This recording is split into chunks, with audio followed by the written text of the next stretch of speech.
ಮಿತ್ರರೇ ನಮಸ್ಕಾರ. ಮಿತ್ರರೇ, ತುಂಬಾ ಜನ ಕಮೆಂಟ್ ಮಾಡಿಬಿಟ್ಟು ನೀಟ್ನ ಕುರಿತಾದಂತಹ ಎಲ್ಲಾ ಬೆಳವಣಿಗೆಗಳನ್ನು ಕೂಡ ತಿಳಿಸ್ಕೊಡಿ, ದಿನಕ್ಕೆ 1-2 ಅದರ ಬಗ್ಗೆನೇ ವಿಡಿಯೋ ಮಾಡಿ ಅಂತ ಕೇಳ್ತಾ ಇದ್ರು. ಆ ಹಿನ್ನೆಲೆಯಲ್ಲಿ ನೀಟ್ ಪ್ರತಿಭಟನೆಯ ಕುರಿತಾಗಿ ಹೆಚ್ಚಿನ ಮಾಹಿತಿಯನ್ನ ಕೊಡಬೇಕು ಅಂತಲೇ ಈ ವಿಡಿಯೋ ಮಾಡ್ತಾ ಇದ್ದೀನಿ. ಸದ್ಯ ನಿಮಗೆಲ್ಲ ಗೊತ್ತಿರುವ ಹಾಗೆ ಇಡೀ ನೀಟ್ ಪ್ರತಿಭಟನೆಯನ್ನ ಕಾಂಗ್ರೆಸ್ ಹೈಜಾಕ್ ಮಾಡಿದೆ. ಸರ್ಕಾರವೂ ಸಹ ಆರಂಭದಲ್ಲಿ ಒಂದಷ್ಟು ಎಡವಟ್ಟು ಮಾಡಿಕೊಂಡು ಇವರ ಕೈಗೆ ಅಸ್ತ್ರವನ್ನ ಕೊಟ್ಟಿತ್ತಲ್ಲ, ಈಗ ಎಚ್ಚರಗೊಂಡಿದೆ. ಇನ್ಮುಂದೆ ಯಾವುದೇ ತಪ್ಪಾಗಬಾರದು ಅಂತ ಅವರು ಕೂಡ ಎಚ್ಚರಿಕೆಯ ಹೆಜ್ಜೆಯನ್ನೇ ಇಡ್ತಾ ಇದ್ದಾರೆ.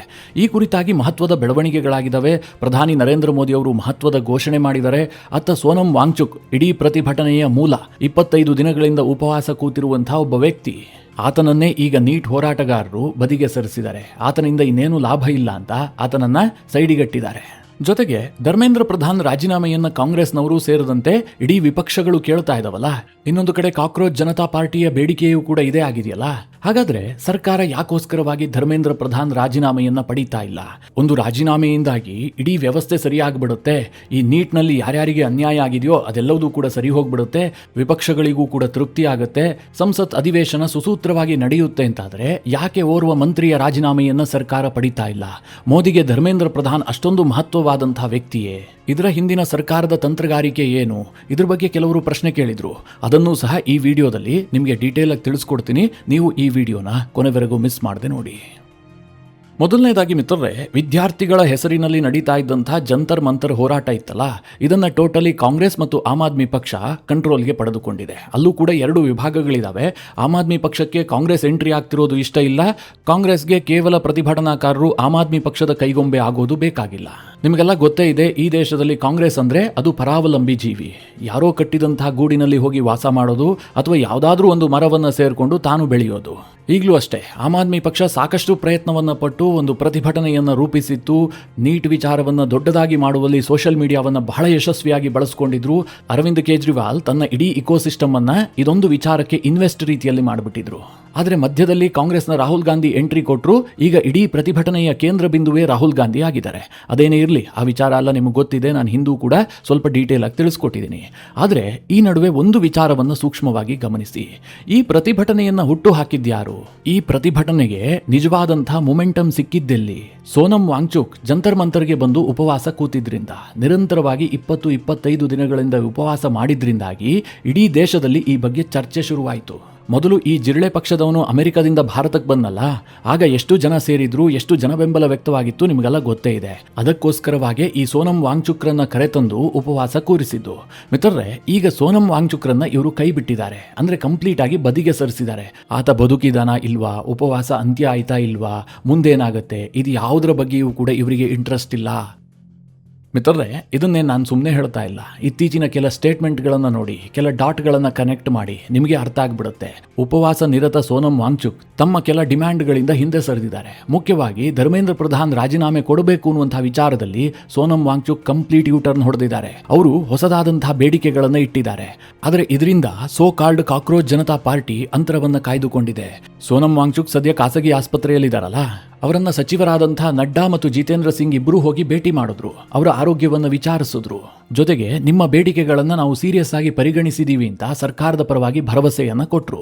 ಅದಾಗ್ತಿದ್ದ ಹಾಗೆ ಸೋನಂ ವಾಂಗ್ಚುಕ್ ಸರ್ಕಾರಕ್ಕೆ ಧನ್ಯವಾದವನ್ನ ಹೇಳಿ ತನ್ನ ಡಿಮ್ಯಾಂಡ್ಗಳನ್ನು ಸಡಿಲಿಕೆ ಮಾಡಿದ್ದಾರೆ.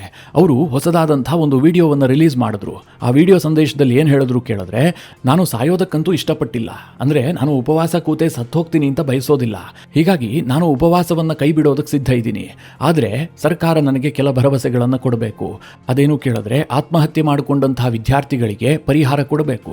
ಇದಕ್ಕೆ ಸರ್ಕಾರ ಈಗಾಗಲೇ ಒಪ್ಕೊಂಡಿದೆ. ಎರಡನೇದಾಗಿ ಅವರ ಡಿಮ್ಯಾಂಡ್ ಏನು ಕೇಳಿದ್ರೆ, ಈ ಪ್ರತಿಭಟನಾಕಾರರ ಮೇಲೆ ಸರ್ಕಾರ ಕ್ರಮ ಕೈಗೊಳ್ಳೋದು ಹೊರಟಿದೆಯಲ್ಲ, ಅದು ಆಗಬಾರದು. ವಿದ್ಯಾರ್ಥಿಗಳ ಮೇಲೆ ಯಾವುದೇ ಕ್ರಮಗಳು ಆಗಬಾರದು ಅಂತೇಳಿ ಅವರೊಂದು ಡಿಮ್ಯಾಂಡ್ ಇಟ್ಟಿದ್ದಾರೆ. ಮಿತ್ರರೇ, ಸರ್ಕಾರ ಇದಕ್ಕೂ ಕೂಡ ಒಪ್ಕೊಳ್ಬಹುದು. ಯಾರು ನಿಜವಾದಂತಹ ವಿದ್ಯಾರ್ಥಿಗಳು, ಯಾರು ನೀಟಿಂದ ತೊಂದರೆಗೊಳಗಾಗಿ ಪ್ರತಿಭಟನೆಗೆ ಬಂದಿದ್ದಾರೋ ಅವ್ರ ಮೇಲೆ ಕೇಸ್ ಏನಾದರೂ ಆಗಿದ್ರೆ ಅದನ್ನ ಸರ್ಕಾರ ವಾಪಸ್ ಪಡಿಬಹುದು. ಅದರಲ್ಲೇನು ತಪ್ಪಿಲ್ಲ. ಆದರೆ ಮಧ್ಯದಲ್ಲಿ ಕೆಲ ಕಿಡಿಗೇಡಿಗಳು ಬಂದು ಕಲ್ಲೆಸೆದಿದ್ದಾರಲ್ಲ, ಪೊಲೀಸರ ಮೇಲೆ ಹಲ್ಲೆ ಮಾಡಿದಾರಲ್ಲ, ಪೊಲೀಸ್ ವಾಹನಗಳನ್ನು ಜಖಂಗೊಳಿಸಿದಾರಲ್ಲ, ದೊಣ್ಣೆಗಳಲ್ಲೆಲ್ಲ ಮೊಳೆ ಹೊಡ್ಕೊಂಡ್ಬಂದು ಬೇಕಾದವ್ರ ಮೇಲೆ ಹಲ್ಲೆ ಮಾಡಿದ್ದಾರೆ. ಯಾಕೆಂದ್ರೆ ಪೊಲೀಸರು ಹೊಡೆದಿದ್ದು ಅಂತ ಆಗಬೇಕು ಅಂತ. ಅಂತಹ ಕ್ರಿಮಿನಲ್ಗಳನ್ನು ಹುಡುಕಿ ಅತ್ಯಂತ ಕಠಿಣವಾದಂತಹ ಶಿಕ್ಷೆ ಕೊಡಿಸಲೇಬೇಕು. ಅವರನ್ನೆಲ್ಲ ಬಚಾವ್ ಮಾಡಿದ್ರೆ ಗಂಡಾಂತರ ಆಗಿ ಹೋಗ್ಬಿಡುತ್ತೆ. ಬಹುಶಃ ಸರ್ಕಾರವೂ ಕೂಡ ಸೋನಂ ವಾಂಗ್ಚುಕ್ಗೆ ಇದನ್ನೇ ಹೇಳಿರ್ಬೇಕೇನೋ. ಆದರೆ ಇಲ್ಲಿ ಸೋನಂ ವಾಂಗ್ಚುಕ್ ಅವರ ಟೋನ್ ಬದಲಾಗಿರೋದನ್ನು ನೀವು ಗಮನಿಸಬಹುದು. ಅವರು ಧರ್ಮೇಂದ್ರ ಪ್ರಧಾನ್ ರಾಜೀನಾಮೆ ಕೊಡಬೇಕು ಅನ್ನುವಂತಹ ವಿಚಾರದಿಂದ ಹಿಂದೆ ಸರಿದಿದ್ದಾರೆ. ಅದನ್ನು ಡಿಮ್ಯಾಂಡ್ ಆಗಿ ಮುಂದಿಡ್ತಾ ಇಲ್ಲ. ಜೊತೆಗೆ ಸರ್ಕಾರ ಲೋಕಸಭೆ ಮತ್ತು ರಾಜ್ಯಸಭೆಯಲ್ಲಿ ಈ ವಿಚಾರವನ್ನು ಕೈಗೆತ್ತಿಕೊಂಡು ಚರ್ಚೆ ಮಾಡಿ ಇದಕ್ಕೊಂದು ಪರಿಹಾರ ಕಂಡುಕೊಳ್ಳೋದಕ್ಕೆ ಮುಂದಾಗಿರೋದನ್ನ ಅವರು ಸ್ವಾಗತ ಮಾಡಿದ್ದಾರೆ. ಆದರೆ ಇದನ್ನ ಜಂತರ್ ಮಂತರ್ನಲ್ಲಿ ಕುಳಿತಿರುವಂತಹ ಸಿಜೆಪಿಯ ಕಾರ್ಯಕರ್ತರು ಮತ್ತು ಅವರ ಪರವಾಗಿ ಹೋರಾಟ ಮಾಡುತ್ತಿರುವಂತವರು ಇದನ್ನು ಒಪ್ತಾ ಇಲ್ಲ. ಕೇವಲ ಸರ್ಕಾರದ ಭರವಸೆಗಳು, ಅವರು ಭೇಟಿಯಾಗೋದು ಇದಷ್ಟೇ ಸಾಕಾಗೋದಿಲ್ಲ. ನಾವು ಪ್ರತಿಭಟನೆಯನ್ನು ಕೈ ಬಿಡೋದಿಲ್ಲ, ಧರ್ಮೇಂದ್ರ ಪ್ರಧಾನ್ ರಾಜೀನಾಮೆಯನ್ನು ಕೊಡಲೇಬೇಕು ಅಂತ ಅವರು ಪಟ್ಟು ಹಿಡಿದು ಕೂತಿದ್ದಾರೆ. ಅಲ್ಲಿಗೆ ಸೋನಂ ವಾಂಗ್ಚುಕ್ ಕತೆ ಮುಗೀತು, ಅವರನ್ನು ಬದಿಗೆ ಸರಿಸಿದ್ದಾಯಿತು. ಯಾಕೆಂತಂದರೆ ಹೋರಾಟಕ್ಕೆ ಮೊಮೆಂಟಮ್ ಸಿಕ್ಕಿದೆ. ಇನ್ನು ಸೋನಂ ವಾಂಗ್ಚುಕ್ರಿಂದ ಆಗಬೇಕಾಗಿರೋದು ಏನೂ ಇಲ್ಲ. ಇದೆಲ್ಲವೂ ಕೂಡ ಈ ಹಿಂದೆ ದೆಹಲಿಯಲ್ಲಿ ಅರವಿಂದ್ ಕೇಜ್ರಿವಾಲ್ ಹೋರಾಟವನ್ನು ಹೈಜಾಕ್ ಮಾಡಿದ್ರಲ್ಲ, ಅದೇ ಪ್ರಕಾರವಾಗಿ ನಡೀತಾ ಇದೆ. ಅದು ರಿಪೀಟ್ ಆಗ್ತಾ ಇದೆ. ನಿಮಗೆಲ್ಲ ಗೊತ್ತೇ ಇದೆ, ಅಣ್ಣಾ ಹಜಾರೆ ಭ್ರಷ್ಟಾಚಾರದ ವಿರುದ್ಧವಾಗಿ ಲೋಕ್ಪಾಲ್ ಬಿಲ್ಗೋಸ್ಕರವಾಗಿ ಯಾವ ರೀತಿಯಾಗಿ ಹೋರಾಟ ಮಾಡಿದ್ರು. ದೆಹಲಿಯಲ್ಲಿ ಎಂತೆಂಥವರು ಸೇರ್ಬಿಟ್ಟಿದ್ರು. ಅಣ್ಣಾ ಹಜಾರೆ ಅಷ್ಟು ದೊಡ್ಡ ಹೋರಾಟವನ್ನು ದೇಶಾದ್ಯಂತ ಒಂದು ಜಾಗೃತಿ ಮೂಡಿಸೋದಕ್ಕೋಸ್ಕರವಾಗಿ ಮಾಡಿದ್ರಲ್ಲ, ಅದರಿಂದ ದೇಶಕ್ಕೆ ಏನಪ್ಪ ಲಾಭ ಆಯಿತು ಕೇಳಿದ್ರೆ, ದೆಹಲಿ 10 ವರ್ಷಗಳ ಕಾಲ ಅರವಿಂದ್ ಕೇಜ್ರಿವಾಲ್ ಅನ್ನುವಂಥ ಭ್ರಷ್ಟನ ಕೈಗೆ ಹೋಯ್ತಷ್ಟೇ. ಈಗಲೂ ಸಹ ಅಷ್ಟೇ ಮಿತ್ರರೇ, ಅವತ್ತು ಕೇಜ್ರಿವಾಲ್ ಪ್ರತಿಭಟನೆ ಮಾಡಿದರೆ ಜನ ಸೇರ್ತಾ ಇರಲಿಲ್ಲ, ಅದಕ್ಕೆ ಯಾವುದೇ ರೀತಿಯಲ್ಲೂ ಯಶಸ್ಸು ಸಿಗ್ತಾ ಇರಲಿಲ್ಲ. ಯಾಕೆ ಅಂತಂದರೆ ಕೇಜ್ರಿವಾಲ್ ಒಂದು NGO ನಡೆಸ್ಕೊಂಡಿದ್ದಿದ್ರು, ಕಾಯ್ತಾ ಇದ್ರು ಸಮಯಕ್ಕೋಸ್ಕರವಾಗಿ. ಈಗಲೂ ಅಭಿಜಿತ್ ದೀಪ್ಗೆ ಕಾಕ್ರೋಚ್ ಜನತಾ ಪಾರ್ಟಿಯನ್ನು ಇಟ್ಕೊಂಡು ನನ್ನ ಇನ್ಸ್ಟಾಗ್ರಾಮಲ್ಲಿ 20 ಮಿಲಿಯನ್ ಫಾಲೋವರ್ಸ್ ಇದ್ದಾರೆ, 30 ಮಿಲಿಯನ್ ಇದ್ದಾರೆ ಅಂತ ಬಂದು ಜಂತರ್ ಮಂತರ್ನಲ್ಲಿ ಕೂತಿದ್ರೆ 4 ಜನ ಸೇರ್ತಾ ಇರಲಿಲ್ಲ. ಅದಕ್ಕೋಸ್ಕರವಾಗಿ ಸೋನಂ ವಾಂಗ್ಚುಕ್ರನ್ನು ಕರೆತಂದು ಅವರನ್ನು ಉಪವಾಸ ಕೂರಿಸಿದ್ರು. ಯಾವಾಗ ಹೋರಾಟಕ್ಕೆ ಮೊಮೆಂಟಮ್ ಸಿಕ್ತು, ಹೋರಾಟ ಯಶಸ್ವಿ ಆಗ್ತಾ ಇದೆ ಅಂತ ಗೊತ್ತಾಯಿತು, ಅವರನ್ನು ಬದಿಗೆ ಅವರ ಮಾತಿಗೆ ಕಾಸಿನ ಕಿಮ್ಮತ್ತಿಲ್ಲ. ಈಗ ಸರ್ಕಾರ ಯಾರ ಜೊತೆಗೆ ಮಾತನಾಡಬೇಕು? ಉಪವಾಸ ಕೂತಂತಹ ಸೋನಂ ವಾಂಗ್ಚುಕ್ ಮಾತನ್ನು ಕೇಳಬೇಕಾ, ಅಥವಾ ಇಲ್ಲಿ ಜಂತರ್ ಮಂತರ್ನಲ್ಲಿ ಪ್ರತಿಭಟನೆ ಮಾಡ್ತಾ ಇರುವಂತಹ ಈ ಸಿಜೆಪಿ ಅಂತ ಹೇಳ್ತಾ ಇದ್ದಾರಲ್ಲ ಅವ್ರ ಜೊತೆಗೆ ಮಾತನಾಡಬೇಕಾ? ಯಾರ ಬೇಡಿಕೆಯನ್ನು ಈಡೇರಿಸಬೇಕು? ಇದ್ರ ಮಧ್ಯದಲ್ಲಿ ಕಾಂಗ್ರೆಸ್ನ ನಡೆಯನ್ನು ನೋಡಿ, ಬಹಳ ಇಂಟ್ರೆಸ್ಟಿಂಗ್ ಆಗಿದೆ. ನಾನು ಪದೇ ಪದೇ ಹೇಳ್ತಾ ಇದ್ದೀನಿ, ನೀಟ್ ವಿಚಾರದಲ್ಲಿ ಕಾಂಗ್ರೆಸ್ ತುಂಬ ಸೀರಿಯಸ್ ಆಗಿ ಇರಲೇ ಇಲ್ಲ. ಅವರು ಅದನ್ನು ಪ್ರತಿಭಟಿಸಿಯೇ ಇರಲಿಲ್ಲ. ನೀಟ್ ಪೇಪರ್ ಲೀಕ್ ಆಗಿದ್ಯಾವಾಗ, ಮರುಪರೀಕ್ಷೆ ಆಗಿದ್ಯಾವಾಗ, ಇದು ಯಾವ ಸಂದರ್ಭದಲ್ಲೂ ಕೂಡ ಕಾಂಗ್ರೆಸ್ಗೆ ಏನಾದರೂ ಸೀರಿಯಸ್ನೆಸ್ ಇತ್ತಾ? ಅವರು ಈ ವಿಚಾರವನ್ನು ರೈಸ್ ಮಾಡಿದಾರಾ? ಇಲ್ವೇ ಇಲ್ಲ. ಅವರು ತನ್ನದೇ ಲೋಕದಲ್ಲಿ ಮುಳುಗಿಬಿಟ್ಟಿದ್ರು. ಈಗ ದಿಢೀರಂತ 3 ದಿನಗಳಿಂದ ರಾಹುಲ್ ಗಾಂಧಿಗೆ ಎಚ್ಚರ ಆಗಿಬಿಟ್ಟಿದೆ. ಪ್ರತಿನಿತ್ಯ ಪ್ರತಿಭಟನೆ. ಅದರಲ್ಲೂ ಕಾಂಗ್ರೆಸ್ ಮೊದಲಿಗೆ ಡಿಮ್ಯಾಂಡ್ ಮಾಡಿದ್ದೇನು, ಲೋಕಸಭೆ ಮತ್ತು ರಾಜ್ಯಸಭೆಯಲ್ಲಿ ನೀಟ್ ವಿಚಾರವನ್ನು ಚರ್ಚೆ ಮಾಡಬೇಕು, ಅದನ್ನು ವಿಶೇಷವಾಗಿ ಪರಿಗಣಿಸಿ ಚರ್ಚೆಗೆ ಕೈಗೆತ್ತಿಕೊಳ್ಳಬೇಕು. ಇದನ್ನು ಕಾಂಗ್ರೆಸ್ ಡಿಮ್ಯಾಂಡ್ ಮಾಡ್ತಾ ಇತ್ತು. ಸರ್ಕಾರ ಅದಕ್ಕೆ ಒಪ್ಕೊಂಡ್ಬಿಡ್ತು. ರಾಹುಲ್ ಗಾಂಧಿ ಪ್ರಧಾನಿಯವರ ನಿವಾಸದ ಮುಂದೆ ಪ್ರತಿಭಟನೆ ಮಾಡ್ತಿದ್ದ ಹಾಗೆ ಕೇಂದ್ರ ಸಚಿವರನ್ನೇ ಕಳುಹಿಸಿಬಿಟ್ಟು ನರೇಂದ್ರ ಮೋದಿ ಅವರ ಸರ್ಕಾರ ಸ್ಪಷ್ಟವಾಗಿ ಸಂದೇಶ ಕೊಡ್ತು, ನೀವೇನು ಚರ್ಚೆ ಬಯಸ್ತಾ ಇದ್ರೋ ಅದನ್ನು ಮಾಡೋದಕ್ಕೆ ನಾವು ಸಿದ್ಧ ಇದ್ದೀವಿ. ನೀಟ್ ವಿಚಾರವಾಗಿ 1 ಅಲ್ಲ 2 ಅಲ್ಲ 4 ದಿನ ಬೇಕಾದರೂ ಚರ್ಚೆ ಆಗಲಿ.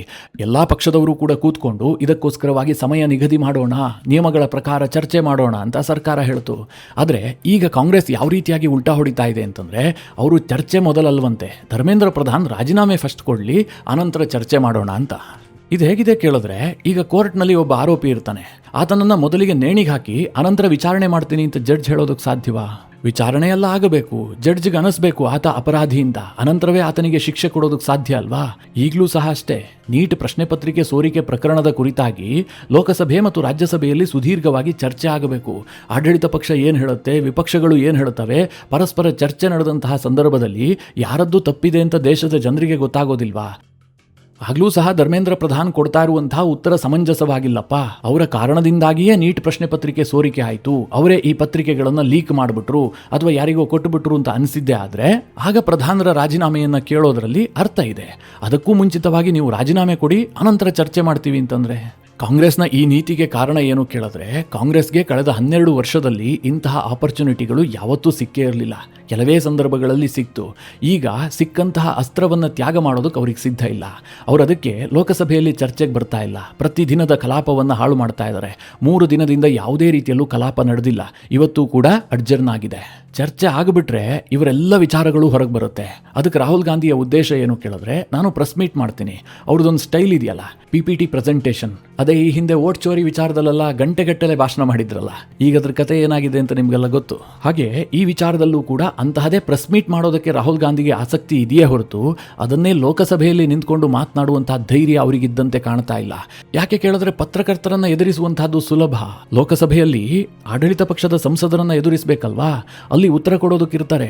ರಾಹುಲ್ ಗಾಂಧಿ ಪ್ರೆಸ್ ಮೀಟ್ ವೇಳೆ ಏನು ಹೇಳಿದ್ರು? ಕಳೆದ 10 ವರ್ಷದಲ್ಲಿ ಈ ದೇಶದಲ್ಲಿ 152 ಪತ್ರಿಕೆಗಳು ಲೀಕ್ ಆಗಿದ್ದಾವೆ ಅಂತ. ಮಿತ್ರರೇ, ಎಲ್ಲವುದನ್ನ ಕೇಂದ್ರ ಸರ್ಕಾರವೇ ಮಾಡಿದ್ಯಾ? ಕರ್ನಾಟಕದಲ್ಲಾಗಿದೆ, ಕಾಶ್ಮೀರದಲ್ಲಾಗಿದೆ, ಹಿಮಾಚಲ ಪ್ರದೇಶದಲ್ಲಾಗಿದೆ, ಜಾರ್ಖಂಡ್ನಲ್ಲಾಗಿದೆ, ತೆಲಂಗಾಣದಲ್ಲಾಗಿದೆ. ಇಲ್ಲೆಲ್ಲ ಕಾಂಗ್ರೆಸ್ನ ಸರ್ಕಾರಗಳೇ ಇದ್ದಿದ್ದು. ರಾಜಸ್ಥಾನದಲ್ಲಿ ಈ ಹಿಂದೆ ಗೆಹ್ಲೋಟ್ ಸರ್ಕಾರ ಇತ್ತಲ್ಲ, ಆ ಸಂದರ್ಭದಲ್ಲಿ ಪ್ರಶ್ನೆ ಪತ್ರಿಕೆ ಸೋರಿಕೆ ಆಗಿತ್ತು. ಬಹಳ ದೊಡ್ಡ ವಿಚಾರ ಆಗಿತ್ತು. ಆಗ್ಲೂ ಪ್ರತಿಭಟನೆ ಆಗಿತ್ತು. ಆಗ ಪ್ರಿಯಾಂಕಾ ಗಾಂಧಿ ಏನ್ ಸ್ಟೇಟ್ಮೆಂಟ್ ಕೊಟ್ಟಿದ್ರು ಅನ್ನುವಂಥ ವಿಡಿಯೋ ಸಾಕ್ಷಿ ಇದೆ. ಅದು ಇವತ್ತೂ ಕೂಡ ಸೋಷಿಯಲ್ ಮೀಡಿಯಾದಲ್ಲಿ ಸಾಕಷ್ಟು ವೈರಲ್ ಆಗ್ತಾ ಇದೆ. ಆದರೆ ಇವ್ರು ಯಾವ ರೀತಿಯಾಗಿ ಬಿಂಬಿಸ್ತಾ ಇದ್ದಾರೆ ಅಂತಂದ್ರೆ, ಧರ್ಮೇಂದ್ರ ಪ್ರಧಾನೇ ಈ ಪ್ರಶ್ನೆ ಪತ್ರಿಕೆಯನ್ನು ಸೋರಿಕೆ ಮಾಡಿದ್ದಾರೆ, ಆತ ಒಬ್ಬರೇ ಆರೋಪಿ ಅನ್ನುವ ರೀತಿಯಲ್ಲಿ ಬಿಂಬಿಸ್ತಾ ಇದ್ದಾರೆ. ನೋಡೋಣ ಮುಂದೇನಾಗತ್ತೆ ಅಂತ. ಇದೆಲ್ಲದರ ನಡುವೆ ಕೆಲವರು ಪ್ರಶ್ನೆ ಕೇಳಿದ್ರು, ಯಾಕೋಸ್ಕರವಾಗಿ ಧರ್ಮೇಂದ್ರ ಪ್ರಧಾನ್ ರಾಜೀನಾಮೆಯನ್ನ ಸರ್ಕಾರ ಪಡೆದುಕೊಳ್ತಾ ಇಲ್ಲ? ಮೋದಿ ಒಂದು ರಾಜೀನಾಮೆಗೆ ಸೂಚಿಸಿ ಬಿಟ್ಟಿದ್ರೆ ಇದೆಲ್ಲ ಇತ್ಯರ್ಥ ಆಗಿ ಹೋಗ್ತಿತ್ತಲ್ಲ. ಈಗ ಇಂಪಾರ್ಟೆಂಟ್ ಬಿಲ್ಗಳಿದಾವೆ, ಕೇಂದ್ರ ಸರ್ಕಾರ ದೊಡ್ಡ ಯೋಜನೆಯನ್ನ ರೂಪಿಸಿಕೊಂಡಿದೆ, ಅದನ್ನ ಫೋಕಸ್ ಮಾಡೋದು ಬಿಟ್ಟು ಯಾವುದೋ ಒಬ್ಬ ಸಚಿವನನ್ನ ಯಾಕೆ ಉಳಿಸ್ಕೊಳ್ಳೋದಕ್ಕೋಸ್ಕರವಾಗಿ ಇಷ್ಟು ಪ್ರಯತ್ನ ಪಡ್ತಾ ಇದೆ ಸರ್ಕಾರ ಅಂತ. ಮಿತ್ರರೇ, ಈ ರೀತಿಯಾಗಿ ಪ್ರಶ್ನೆ ಬರುವಂತಹದ್ದು ಸಹಜ. ಆದರೆ ಸರ್ಕಾರ ಧರ್ಮೇಂದ್ರ ಪ್ರಧಾನ್ ಬೆನ್ನಿಗೆ ನಿಂತಿರೋದಕ್ಕೆ ಹಲವಾರು ಪ್ರಮುಖ ಕಾರಣಗಳಿದ್ದಾವೆ. ಅದರಲ್ಲಿ ಇಂಪಾರ್ಟೆಂಟ್ ಕಾರಣಗಳನ್ನು ನಿಮಗೆ ಹೇಳ್ತೀನಿ. ಮೊದಲನೇದಾಗಿ, ನರೇಂದ್ರ ಮೋದಿ ಅವರ ಒಂದು ಪಾಲಿಸಿ ಇದೆ. ಅದೇನು ಕೇಳಿದ್ರೆ, ಯಾವುದಾದ್ರೂ ಮಂತ್ರಿಯ ರಾಜೀನಾಮೆ ಇದೆಯಲ್ಲ, ಅದು ಮೋದಿ ಬಯಸಿದ್ರೆ ಮಾತ್ರ ಆಗಬೇಕು, ವಿಪಕ್ಷಗಳು ಬಯಸಿದ್ರೆ ಆಗೋದಿಲ್ಲ. ಅಥವಾ ಯಾವುದೇ ಕಾರಣಕ್ಕೂ ಕೂಡ ಒಬ್ಬ ಮಂತ್ರಿಯನ್ನ ಭ್ರಷ್ಟಾಚಾರದ ಆರೋಪದಡಿಯಲ್ಲಾಗ್ಲಿ ಅಥವಾ ತನ್ನ ಕಾರ್ಯದಲ್ಲಿ ಫೇಲ್ಯೂರ್ ಆದ ಕಾರಣದಿಂದಾಗಿ ರಾಜೀನಾಮೆ ಪಡೆದುಕೊಂಡಂತಹ ಉದಾಹರಣೆಗಳೇ ಇಲ್ಲ. ಮೋದಿ ಕಳೆದ 12 ವರ್ಷದಿಂದ ಈ ದೇಶದಲ್ಲಿ ಸರ್ಕಾರ ನಡೆಸ್ತಾ ಇದ್ದಾರೆ. ಇದುವರೆಗೆ ಒಬ್ಬನೇ ಒಬ್ಬ ಮಂತ್ರಿಯೂ ಕೂಡ ಯಾವುದೋ ಒಂದು ವಿಚಾರದಲ್ಲಿ ಫೇಲ್ಯೂರ್ ಆಗ್ಬಿಟ್ನಪ್ಪ ಅಥವಾ ಯಾವುದೋ ಒಂದು ಆರೋಪ ಬಂತು ರಾಜೀನಾಮೆ ಕೊಟ್ಟ ಅಂತಹ ಉದಾಹರಣೆಗಳೇ ಇಲ್ಲ. ಅಂದ್ರೆ ಸರ್ಕಾರ ಅಷ್ಟು ಪರಿಪಕ್ವವಾಗಿದೆ ಎನ್ನುವಂತಹ ಮೆಸೇಜ್ ಅನ್ನ ಮೋದಿ ಸರ್ಕಾರ ಕೊಡ್ತಲೇ ಬಂದಿದೆ. ಈ ಹಿಂದೆ ನಿಮ್ಗೆಲ್ಲ ನೆನಪಿರಬಹುದು, ಲಲಿತ್ ಮೋದಿ ವಿಚಾರದಲ್ಲಿ ರಾಜನಾಥ್ ಸಿಂಗ್ ಒಂದು ಸ್ಟೇಟ್ಮೆಂಟ್ ಕೊಟ್ಟಿದ್ರು. ಲಲಿತ್ ಗೇಟ್ ವಿಚಾರದಲ್ಲಿ ರಾಜೀನಾಮೆ ಕೊಡೋದಕ್ಕೆ ಇದೇನು UPA ಸರ್ಕಾರ ಅಲ್ಲ, ಇದು NDA ಸರ್ಕಾರ ಅಂತ ರಾಜನಾಥ್ ಸಿಂಗ್ ಹೇಳಿದ್ರು. ಅಂದ್ರೆ ಆ ರೀತಿಯ ಧೋರಣೆಯನ್ನ ಇವರು ಇಟ್ಕೊಂಡಿದ್ದಾರೆ. ರಾಜೀನಾಮೆ ಕೊಟ್ಟಿದ್ದೇ ಆದ್ರೆ ತಪ್ಪು ಒಪ್ಕೊಂಡಂತೆ, ಅದು ಸರ್ಕಾರಕ್ಕೆ ಒಂದು ಕಪ್ಪು ಚುಕ್ಕೆಯೇ. ಹೀಗಾಗಿ ಆ ಟ್ರ್ಯಾಕ್ ರೆಕಾರ್ಡ್ ಅನ್ನು ಬ್ರೇಕ್ ಮಾಡಿ ನೀಟ್ ವಿಚಾರದಲ್ಲಿ ಧರ್ಮೇಂದ್ರ ಪ್ರಧಾನ್ ರಾಜೀನಾಮೆಯನ್ನು ಪಡೆದುಕೊಳ್ಳೋದಕ್ಕೆ ಕೇಂದ್ರ ಸರ್ಕಾರ ಸಿದ್ಧ ಇಲ್ಲ. ಎರಡನೇದಾಗಿ ಮಿತ್ರರೇ, ಪ್ರಧಾನ್ ಕೇವಲ ಶಿಕ್ಷಣ ಸಚಿವ ಮಾತ್ರ ಅಲ್ಲ, ಅವರು BJPಯ ತಂತ್ರಗಾರ. ಮೋದಿ ಮತ್ತು ಅಮಿತ್ ಶಾ ಅವರಿಗೆ ಬಲಗೈ ಇದ್ದಂತೆ. ಬಿಹಾರ ಇರಬಹುದು, ಒಡಿಶಾ ಇರಬಹುದು, ಇಂತಹ ರಾಜ್ಯಗಳಲ್ಲಿ BJP ಈಸಿಯಾಗಿ ಚುನಾವಣೆ ಗೆಲ್ತಾ ಇದೆ ಅಂತಂದ್ರೆ ಅದಕ್ಕೆ ಪ್ರಧಾನ್ ಅವರ ಕಾರ್ಯತಂತ್ರವೂ ಕೂಡ ಬಹಳ ಪ್ರಮುಖ ಪಾತ್ರ ವಹಿಸುತ್ತೆ. ಹೀಗಾಗಿ ಧರ್ಮೇಂದ್ರ ಪ್ರಧಾನ್ರನ್ನ ಅಷ್ಟು ಸುಲಭಕ್ಕೆ ಬಿಟ್ಟು ಕೊಡೋದಕ್ಕೆ ಅಮಿತ್ ಶಾ ಕೂಡ ಸಿದ್ಧ ಇಲ್ಲ, ಮೋದಿಯೂ ಕೂಡ ಸಿದ್ಧ ಇಲ್ಲ.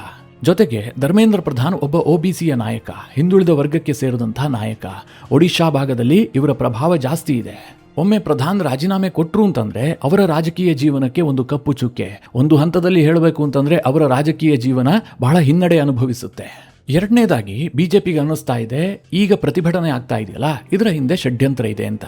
ಯಾಕೆ ಕೇಳಿದ್ರೆ, ಈಗ ಜಂತರ್ ಮಂತರ್ನಲ್ಲಿ ನಡೆಯುತ್ತಿರುವಂತಹ ಈ ಪ್ರತಿಭಟನೆಯನ್ನ ಟೋಟಲಿ ಲೆಫ್ಟ್ ವಿಂಗ್ ಸ್ಟೂಡೆಂಟ್ ಆರ್ಗನೈಸೇಷನ್ಗಳು ಹೈಜಾಕ್ ಮಾಡಿದವೆ. ಈ ಎಡಚರರಿಗೆ ಮೊದಲಿನಿಂದಲೂ ಕೂಡ ಧರ್ಮೇಂದ್ರ ಪ್ರಧಾನ್ ಮೇಲೆ ಕಣ್ಣಿತ್ತು. ಯಾಕೆ ಕೇಳಿದ್ರೆ, ಇದೇ ಪ್ರಧಾನಿ NEPಯನ್ನು ಜಾರಿ ಮಾಡಿದ್ದು. ರಾಷ್ಟ್ರೀಯ ಶಿಕ್ಷಣ ನೀತಿಯ ಮೂಲಕವಾಗಿ ಎಡಪಕ್ಷಗಳಿಗೆ ವಿರೋಧವಾಗುವಂತಹ ಕೆಲ ನಿರ್ಧಾರಗಳನ್ನು ಕೈಗೊಂಡಿದ್ರು. ಹೀಗಾಗಿ ಈ ಎಡಚರರಿಗೆ ಇವರ ಮೇಲೊಂದು ಕಣ್ಣಿತ್ತು, ಅವಕಾಶಕ್ಕಾಗಿ ಕಾಯ್ತಾ ಇದ್ರು. ಈಗ ನೀಟ್ ವಿಚಾರದಲ್ಲಿ ಅವಕಾಶ ಸಿಕ್ಕಿದೆ, ಅದಕ್ಕೆ ವೇದಿಕೆಯನ್ನು ಕೂಡ ಕಲ್ಪಿಸಲಾಗ್ತಾ ಇದೆ. ಇದೇ ಕಾರಣದಿಂದಾಗಿ ಪ್ರಧಾನರನ್ನ ಬಲಿ ಹಾಕಬಾರದು ಅಂತ ಸರ್ಕಾರ ಹೊರಟಿದೆ. ಮಿತ್ರರೇ, ಅಂತಿಮವಾಗಿ ಯಾರು ಗೆಲ್ತಾರೆ ಅಂತ ಈಗ ಹೇಳೋದಕ್ಕೆ ಸಾಧ್ಯ ಇಲ್ಲ. ಈ ಪ್ರತಿಭಟನೆಗೆ ಸ್ಟೂಡೆಂಟ್ ಮುಖವಾಡ ಇದೆಯಲ್ಲ, ಹೀಗಾಗಿ ಸರ್ಕಾರಕ್ಕೂ ಕೂಡ ಇದು ಬಿಸಿ ತುಪ್ಪವೇ.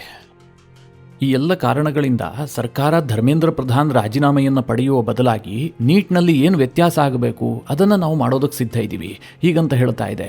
ಇವತ್ತು ಸಹ ಪ್ರಧಾನಿ ನರೇಂದ್ರ ಮೋದಿ ಅವರು ಈ ಪ್ರಶ್ನೆ ಪತ್ರಿಕೆ ಸೋರಿಕೆ ಪ್ರಕರಣದ ಕುರಿತಾಗಿ ನಾವೊಂದು ಫಾಸ್ಟ್ ಟ್ರ್ಯಾಕ್ ಕೋರ್ಟನ್ನು ರಚನೆ ಮಾಡ್ತೀವಿ, ಯಾರು ತಪ್ಪಿತಸ್ಥರಿದ್ದಾರೋ ಅವರಿಗೆ ತಕ್ಷಣ ಶಿಕ್ಷೆ ಕೊಡಿಸೋದಕ್ಕೆ ಸರ್ಕಾರ ಸಿದ್ಧ ಇದೆ, ಇದನ್ನು ಘೋಷಣೆ ಮಾಡಿದ್ದಾರೆ. ಆದರೆ ರಾಹುಲ್ ಗಾಂಧಿಗೆ ಇದರಲ್ಲಿ ಸಮಾಧಾನ ಇಲ್ಲ. ಇಲ್ಲಿ ಮಿತ್ರರೇ, ಯಾರೋ ಒಬ್ಬ ಸಚಿವನ ರಾಜೀನಾಮೆಯಿಂದಾಗಿ ವ್ಯವಸ್ಥೆ ಅಂತೂ ಬದಲಾಗೋದಕ್ಕೆ ಸಾಧ್ಯ ಇಲ್ಲ. ಅಲ್ಲಿಗೆ ಇನ್ನೊಬ್ಬ ಸಚಿವ ಬರ್ತಾನೆ, ಆತನ ಕಾಲದಲ್ಲೂ ಕೂಡ ಇದು ರಿಪೀಟ್ ಆಗಬಹುದು.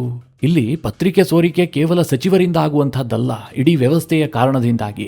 ಆಲ್ರೆಡಿ ಇಷ್ಟೆಲ್ಲ ರಾದ್ಧಾಂತ ಆಗಿರೋದ್ರಿಂದ ಈಗಿರುವಂತಹ ಸಚಿವರೇ ಮುಂದುವರೆದಿದ್ದೇ ಆದರೆ ಅವರಿಗೆ ಅನುಭವವೂ ಕೂಡ ಇರುತ್ತೆ, ಜೊತೆಗೆ ಅಕೌಂಟಬಿಲಿಟಿಯೂ ಕೂಡ ಬಂದಿರುತ್ತೆ. ಹೀಗಾಗಿ ಸಚಿವರ ರಾಜೀನಾಮೆ ಇದೆಯಲ್ಲ, ಇದು ಕೇವಲ ರಾಜಕೀಯ ಘೋಷಣೆ ಅಥವಾ ರಾಜಕೀಯ ಮೇಲಾಟವೇ ಬಿಟ್ರೆ ನಿಜವಾಗ್ಲೂ ಧರ್ಮೇಂದ್ರ ಪ್ರಧಾನ್ ರಾಜೀನಾಮೆಯಿಂದ ನೀಟ್ನಲ್ಲಿ ಯಾವುದೇ ವ್ಯತ್ಯಾಸ ಆಗೋದಿಲ್ಲ. ಪೇಪರ್ ಲೀಕನ್ನು ತಪ್ಪಿಸೋದಕ್ಕೂ ಸಾಧ್ಯ ಇಲ್ಲ ಅಥವಾ ಪೇಪರ್ ಲೀಕ್ ಆಗಿರೋದನ್ನು ಸರಿಪಡಿಸೋದಕ್ಕೂ ಸಾಧ್ಯ ಇಲ್ಲ. ನೋಡೋಣ, ಈ ಬಗ್ಗೆ ಏನೇ ಡೆವಲಪ್ಮೆಂಟ್ ಆದರೂ ಕೂಡ ನಿಮಗೆ ತಿಳಿಸುವಂತಹ ಪ್ರಯತ್ನ ಮಾಡ್ತೀನಿ. ಈ ಎಲ್ಲ ವಿಚಾರಗಳ ಕುರಿತಾಗಿ ನಿಮ್ಮ ಅನಿಸಿಕೆ ಅಭಿಪ್ರಾಯಗಳೇನು ಕಮೆಂಟ್ ಮಾಡುವ ಮೂಲಕ ನಮಗೆ ತಿಳಿಸಿ. ಹಾಗೆ ನಿಮಗೆ ಈ ವಿಡಿಯೋ ಇಷ್ಟವಾದರೆ ಲೈಕ್ ಮಾಡಿ. ಜೊತೆಗೆ ನೀವಿನ್ನೂ ನಿಮ್ಮ ನೆಚ್ಚಿನ ಸಂಸ್ಕಾರ ಸೌರಭ ಯೂಟ್ಯೂಬ್ ಚಾನಲ್ನ ಸಬ್ಸ್ಕ್ರೈಬ್ ಮಾಡಿಲ್ಲ ಅಂತಾದರೆ ಈ ಕೂಡಲೇ ಸಬ್ಸ್ಕ್ರೈಬ್ ಮಾಡಿ. ಮುಂದಿನ ಎಲ್ಲ ಅಪ್ಡೇಟ್ಗಳ ನೋಟಿಫಿಕೇಷನ್ಗಾಗಿ ಬೆಲ್ ಐಕಾನ್ ಒತ್ತಿ.